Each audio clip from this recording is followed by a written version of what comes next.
Once upon a time, in a small, quaint town nestled in the heart of the woods, there lived a young woman named Sarah.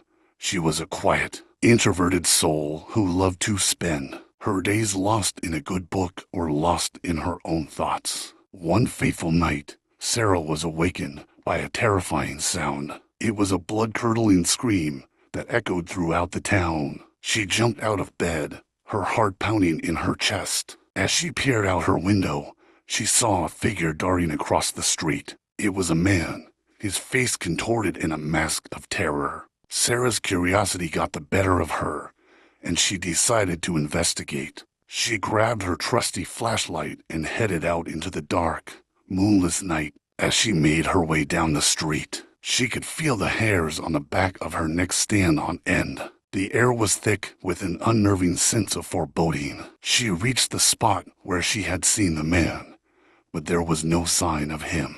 Just as she was about to turn back, she heard a faint sound. It was a soft, almost inaudible whisper. "Help me." Sarah's heart leapt into her throat. She knew she had to find this man, and she had to do it now. She scoured the streets, her eyes darting from shadow to shadow, her ears straining to catch any sound that might lead her to the man in need. Finally, she found him.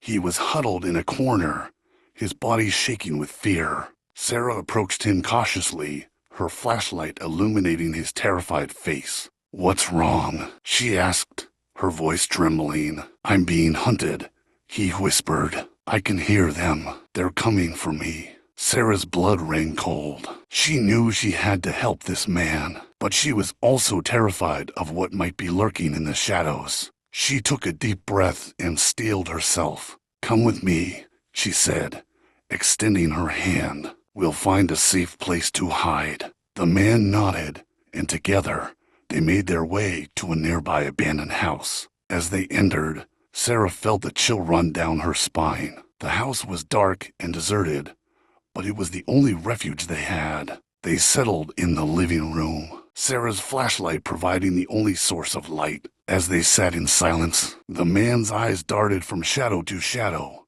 his fear palpable. "What are you running from?" Sarah asked, her voice barely above a whisper. "They're coming for me," he said, his voice trembling. "I can hear them. They're right outside." Sarah's heart was pounding in her chest. She could hear the faint sound of footsteps, as if someone was pacing outside the house. Her fear was mounting, but she knew she had to stay strong for this man. "They're here," the man whispered, his voice barely audible. Sarah's eyes widened in terror. She could hear the sound of heavy footsteps, as if a group of people was approaching the house. She felt her heart racing in her chest, her breath coming in short gasps. "They're coming for you," she whispered, her voice trembling. "You have to be strong." The man nodded, his eyes fixed on the door. The footsteps grew louder, and the house shook with the force of their impact. Sarah's fear was at its peak,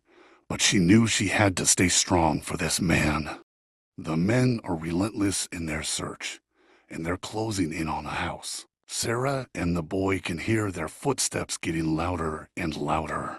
They're running out of time, and they know it. Suddenly, there's a loud crash as one of the men breaks through a window. Sarah and the boy are frozen in fear, not knowing what to do. The men are now inside the house, and they're coming for them. As the men search the house, Sarah and the boy are hiding in a closet, praying that they won't be discovered. The men are getting closer and closer, and Sarah and the boy can feel their hearts pounding in their chests. Just as the men are about to find them, there's a loud scream from another room. The men turn their attention to the source of the noise, and Sarah and the boy take their chance to escape. They dash out of the closet and make a mad dash for the door. As they run, they hear the men behind them, but they're not giving up. They're determined to catch Sarah and the boy, no matter what.